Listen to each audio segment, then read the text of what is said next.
Hello people.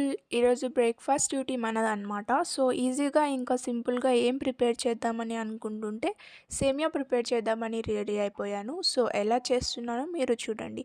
ముందుగా గిన్నె పెట్టి అందులో ఆయిల్ వేసి, ఆయిల్ హీట్ అయిన తర్వాత జీలకర్ర ఆవాలు వేసి ఉడికించుకోవాలి. జీలకర్ర ఆవాలు ఉడికిన తర్వాత కట్ చేసిన ఆనియన్స్, పచ్చిమిర్చి ఇంకా కొంచెం కరివేపాకు వేసి మంచిగా కలుపుతూ ఇవి ఆయిల్‌లో ఉడకనివ్వాలి. ఇవి మంచిగా ఉడికిన తర్వాత 1 గ్లాస్ సేమియాకి 2 గ్లాసెస్ ఆఫ్ వాటర్‌ని ఇందులోకి యాడ్ చేసుకోండి.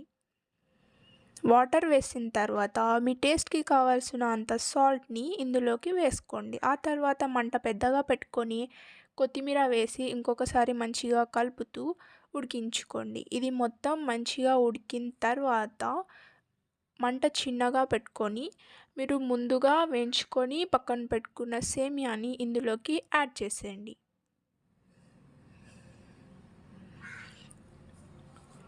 సేమియా వేసిన తర్వాత ఇంకొకసారి మొత్తం మంచిగా మిక్స్ చేయండి. ఇది మొత్తం మంచిగా మిక్స్ చేసి మంట చిన్నగా పెట్టుకొని దీని మీద ప్లేట్ వేసి కొంచెం సేపు ఉడకనివ్వండి. ఆ తర్వాత ప్లేట్ తీసి చూస్తే మన టేస్టీ అండ్ సింపుల్‌గా రెడీ అయిపోయే సేమియా రెడీ. ఇంకా మంచిగా సర్వ్ చేసుకొని బ్రేక్‌ఫాస్ట్ ఎంజాయ్ చేసేయడమే. That's it for today.